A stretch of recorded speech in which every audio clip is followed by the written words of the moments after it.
everybody, it's Christine here. We're back with Sweet Nightmares, the book podcast.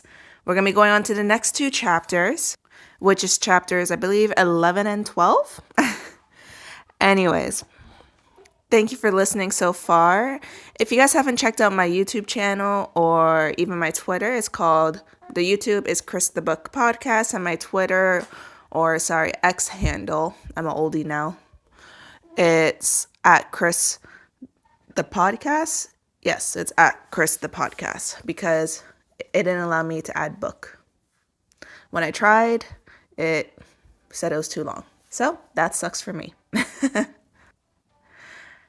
Anyways, for those who are just listening now and for some reason tuning in to these chapters now and didn't listen to my previous ones, I'll be doing a book reading, and after the two chapters of the book reading, I'll be just giving my own opinions, really.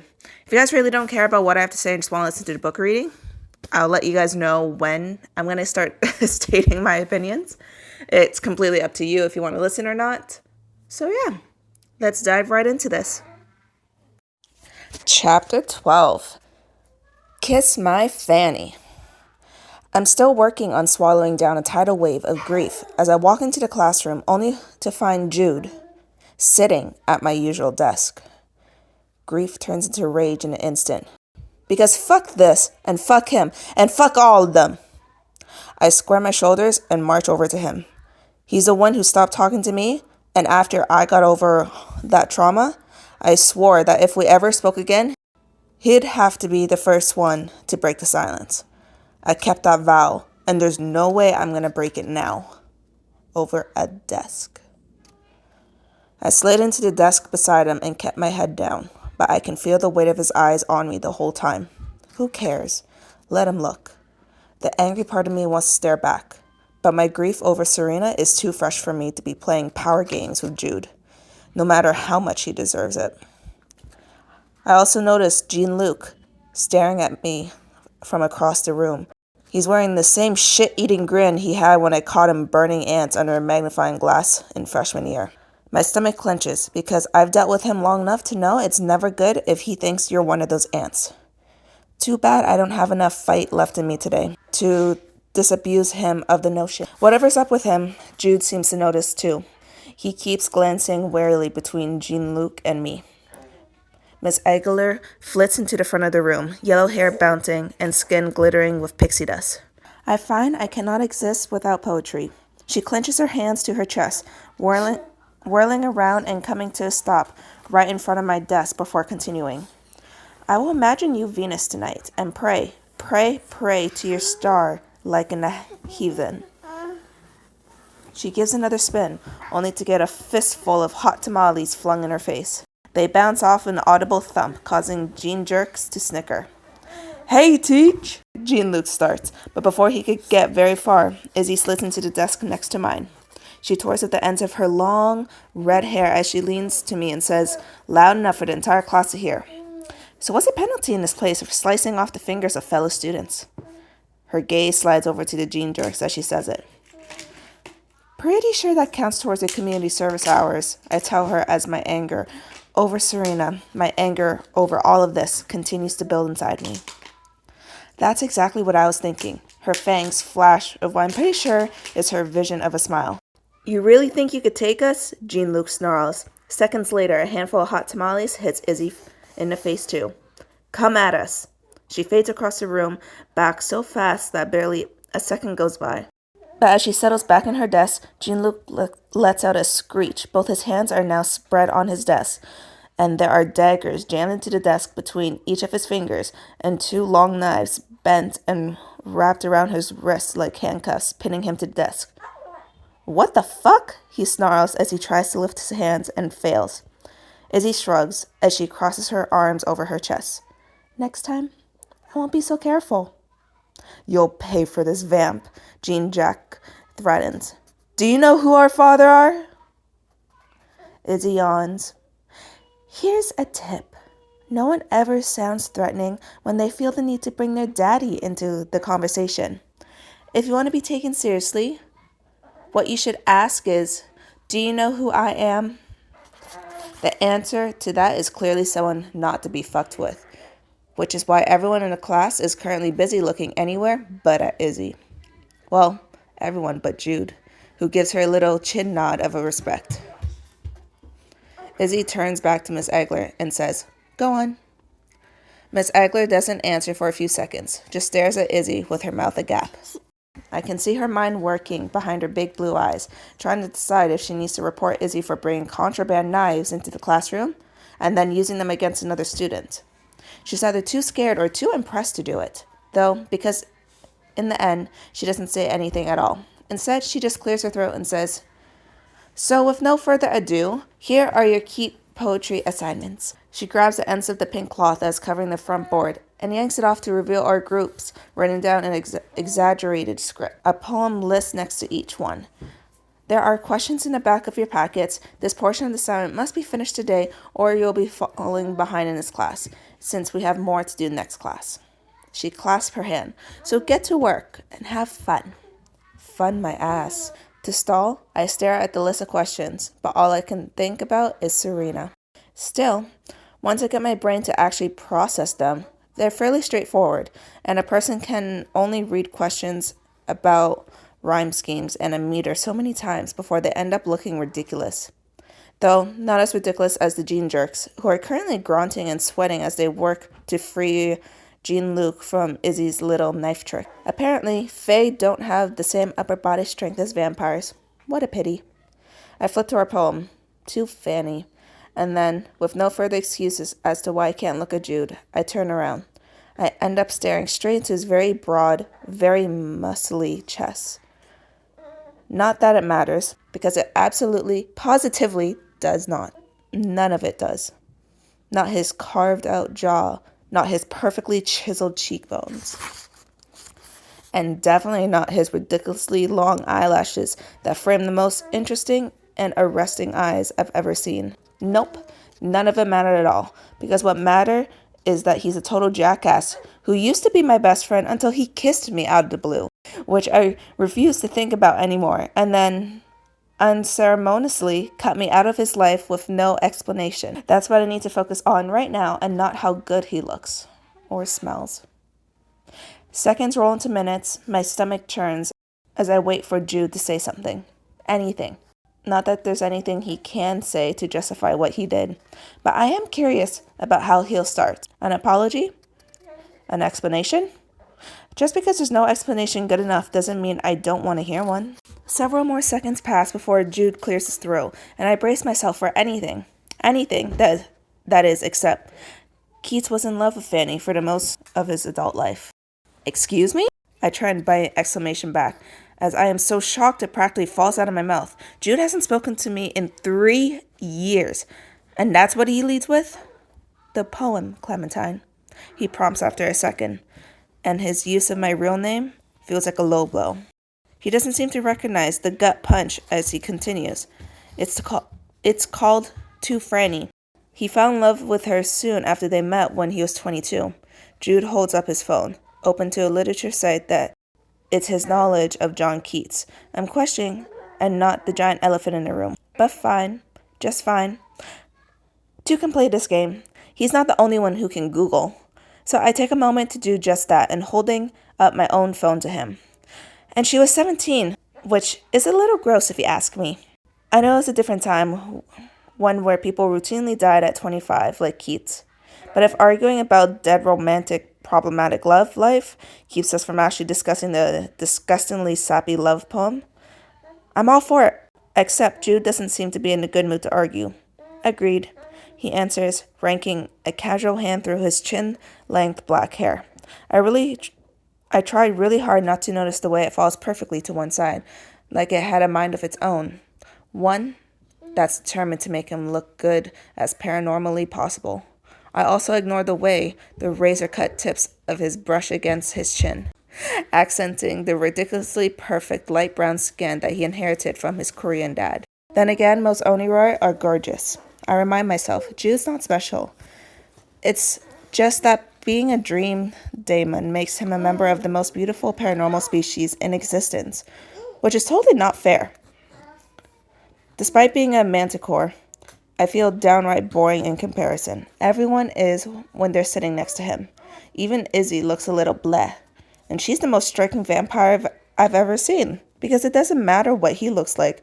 Because Jude may look like a dream on the outside, but he's an absolute nightmare on the inside.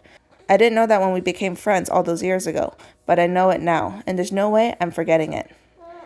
John Keats was complicated. He continues with a deep musical voice that I don't think I'll ever get used to.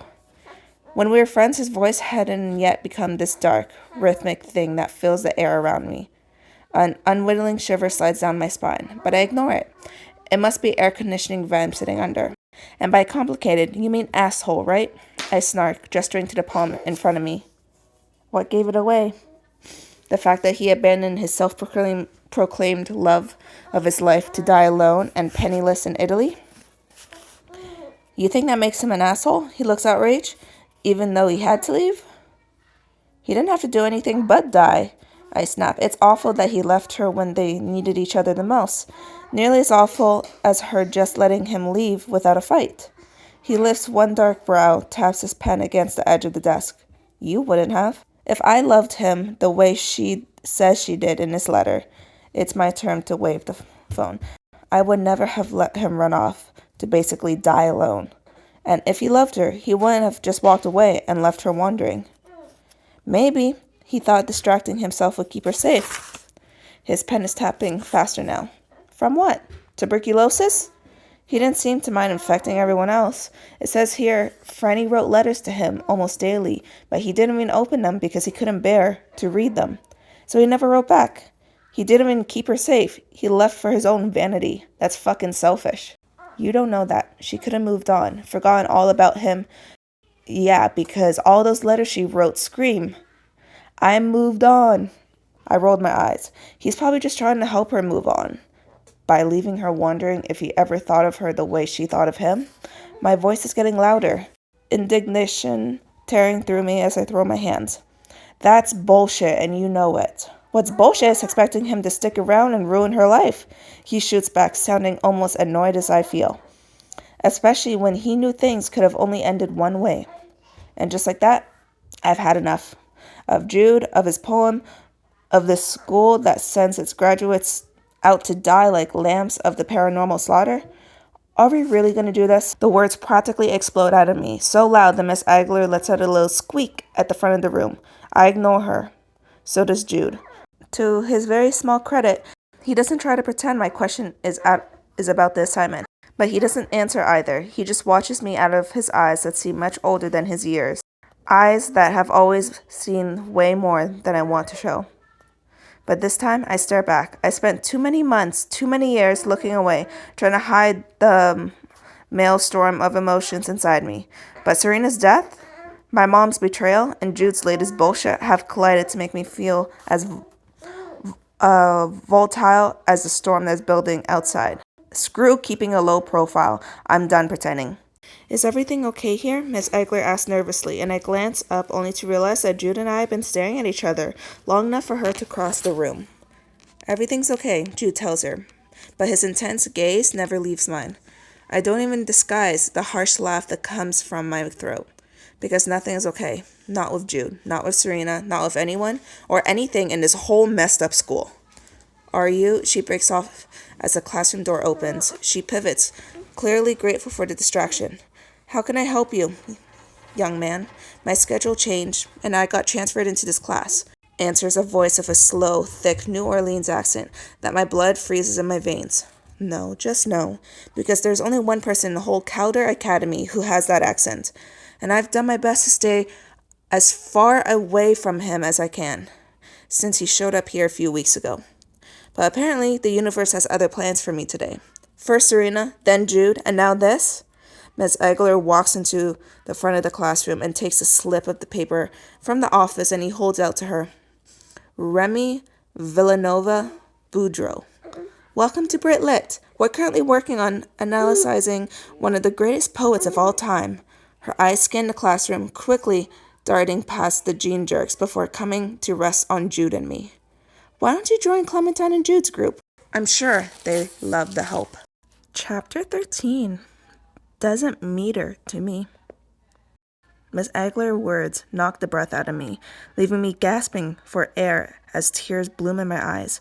I cursed the fact that I put my hair up, ensuring I can't hide behind it, even though I really, really want to right now. Instead, I pulled my hood over my head, ducked deep inside of it in a desperate effort to mask my tears. And momentarily, weakness they signify. But I wasn't prepared for this day. I had told myself that I'd just be able to avoid for the rest of the year, not because he's a senior. Doesn't mean he has to be in my Brett Lit class. Not when I've been so careful to turn around and go the other way every time so much as I see him in the halls. But I can't do that now. I'm stuck here as he walks straight towards me. Hey, you okay? Jude's voice, low and surprisingly gentle, comes from what feels like a million miles away. I can tell her to put him in another group. He shouldn't know about Remy, shouldn't know about everything that happened. He gave up that privilege a long time ago, but he does know. He shouldn't know about Remy, shouldn't know about everything that happened. He gave up that privilege a long time ago, but he does know, and all I could think is that Caspian told him everything. The jerk. I know they were friends too. I know they still talk in the hall sometimes, but everything inside me is screaming that Caspian had no right to talk to Jude about this, about her. I don't want to answer him, but Jude continues to watch me with concern until I finally shake my head. Though I don't even know what questioning I'm answering at this point. Maybe both at the same time, because no, I'm definitely not okay. But last I checked, Miss Agler isn't really interested in how I feel about my group members. Just one more perk of being the headmaster's daughter that I'm very much hating right now. I'm fine. I snap at him seconds before Remy comes to a stop next to her desk. Remy, my cousin Carolina's closest friend in prison. Not to mention the boy she wrote to me about after she finally broke out of Aetherium. The boy she loved. Remy, the same guy who came to the island 3 months ago to tell us she was dead and that she sacrificed herself to save him, that her death was his fault. My Aunt Claudia, Carolina's mother, told him not to blame himself, that we all know that there's no stopping her when she set her mind to something. And while I might agree in that theory, I still never want to see him again. I definitely never want to talk to him, because something broke in me the night I found out about Carolina's death. And no matter how hard I try, I haven't been able to put jagged pieces in my heart, my soul, back together again. She was my best friend in the entire world, my ride or die, even before she got shipped off to the Aetherium. With no warning and no real explanation, 3 years later, I still don't know why. Parts of the reason I've been so hell-bent about getting off this island last few years because I was so determined to go find and rescue her from that hideous prison. And now I'm supposed to do a poetry project with the boy she loved, the boy who let her die. A shudder tries to work its way through me, but I tamp it down as ruthlessly as I tamp down his tears. Weakness is an option, showing it or having it. And still rage burns inside me, even before Remy's slow amble across the room finally ends, exactly 2 feet from my desk. All I know is that there's no way I'm actually going to last my entire senior year in this place. It's just taking too much from me. I need a fresh start. Do you mind if I sit here? Remy asked quietly, nodding towards the empty desk across from Jude. His dark, shaggy hair bounced a little with a nod, the intense look in his forest green eyes belaying the casualness of the question. I glance at Jude, but his face is blank, a surefire sign that there is more going on under the surface than he wants anyone to know. And I get it, too. I don't want to admit it, but I know losing Carolina hurt him, too. That's what he did to me, to us. Didn't erase all those years of hide-and-seek in the forest, of scraped knees and truth or dare of endless troublemaking. Being in a group of Remy must be a gut punch to him, too. Knowing that doesn't make it any easier for me to bear, though. But before I can think of an appropriate answer to Remy's question, a massive lightning bolt shoots through the sky. It's followed immediately by a boom of thunder so loud it shakes the entire building. And seconds later, one of the 2 fluorescent light bulbs in the room explodes. Glass goes everywhere, including all over the floor in front of Miss Agler's desk. She jumps. God, she really is a candy ass. Then thrills. No one move until I could get this clean up. Just focus on your projects and don't worry about me. like anybody is. In a grand scheme of bad shit that happens at this school, exploding light bulbs don't even make the chart. She crosses to the closest at the back of the room and pulls out a small hand broom and dustpan. I ignore her in favor of looking down at my desk, unable to bring myself to speak to Remy. Jude doesn't say anything either. He just watches me with those all-seeing eyes. When it becomes obvious as hell, we'll freeze over before Jude invites Remy to join us, and that the rest of the class is suddenly much more interested in what's going on in our little corner of the room than they are in Miss Aguilar. I shrug and nod towards the empty desk. It's not exactly the friendliest invitation, but it's more than I thought I had in me. Thank you, Clementine, Remy tells me as his tone formal and a sad smile on his handsome face. Despite the niceties, my stomach does a 360. We've only met once, briefly, yet he knows exactly who I am.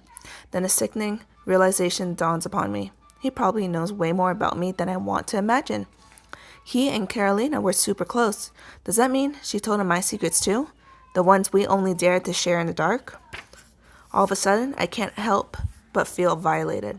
But it's way too late to do anything about it. I just let Remy join our already messed up group. Doesn't mean I have to talk to him or have anything to do with him. Jude may not care about making a scene. No one is stupid enough to mess with him. But I don't have that luxury.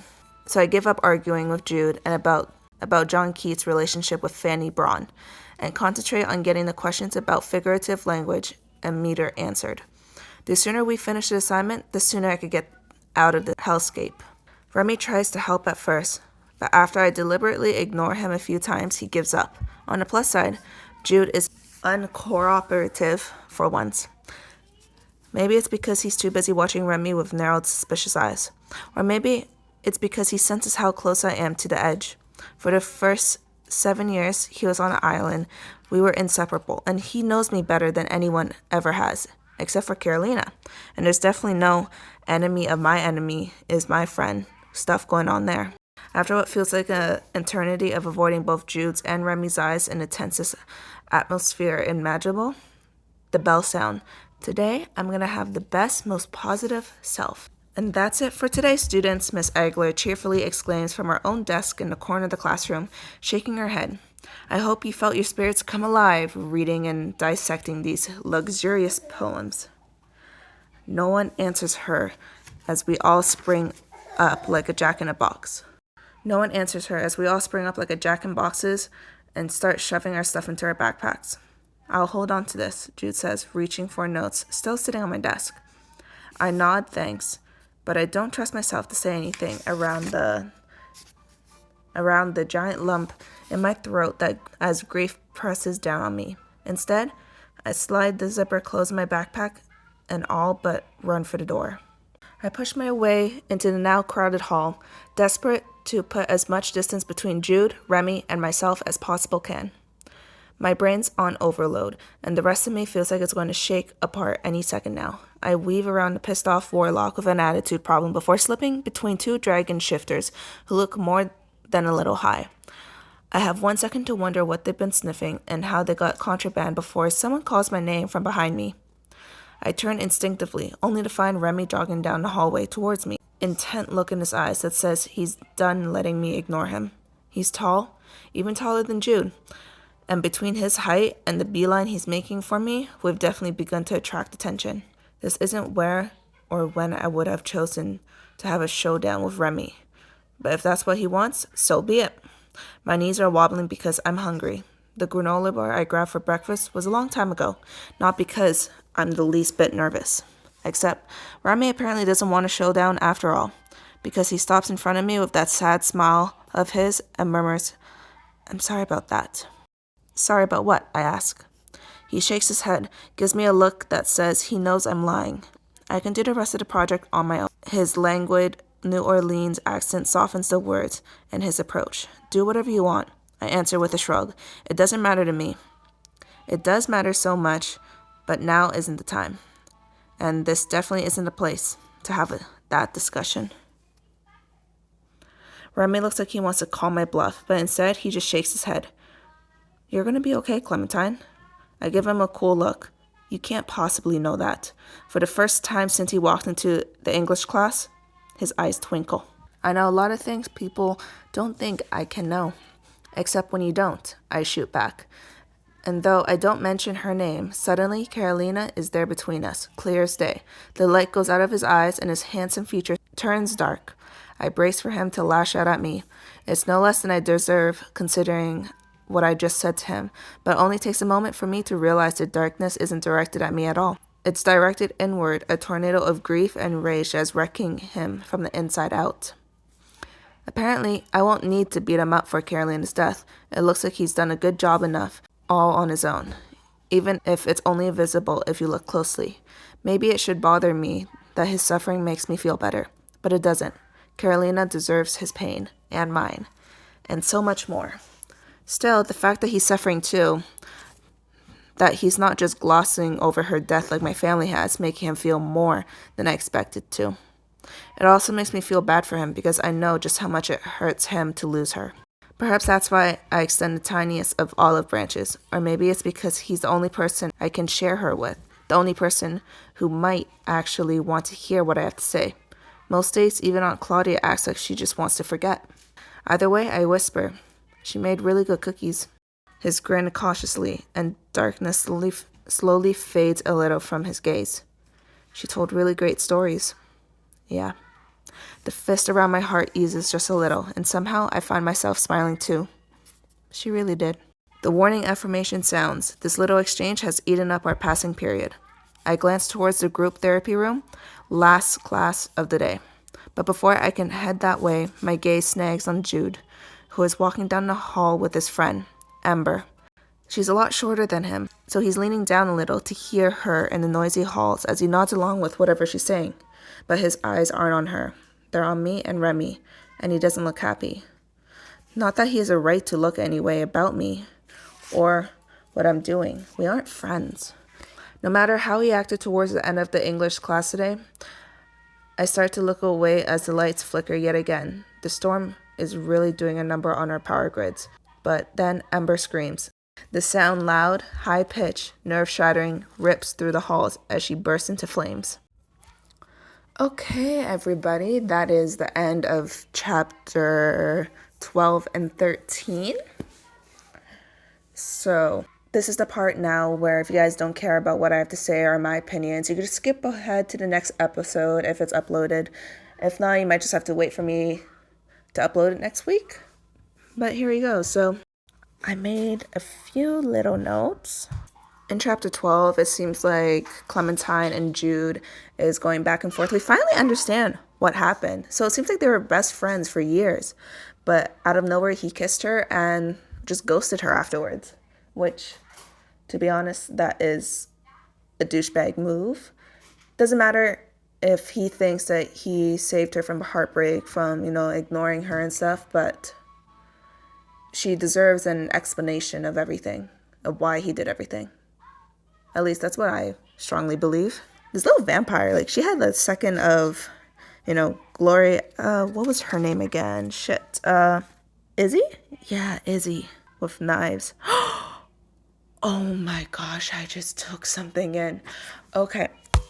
Oh, so if you guys don't know, people say that the Sweet Nightmares book, I can't remember if they say, I know it's the same universe as Tracy Wolf's Crave series. I just can't remember if it's before or after. I think it's before. I think it's the prequel. Yeah. I think it's the prequel because Remy is talked about being in the prison. Or no, maybe it's a sequel. I gotta quickly search this up. It's been a while since I read the Crave series. By the way, if you guys have not read the Crave series, oh my gosh, you guys are gonna love it. You're gonna love Hudson and Grace. Ooh! Anyways, the vampire Izzy, I just realized it must be the same vampire from the Crave series, like Izzy in there.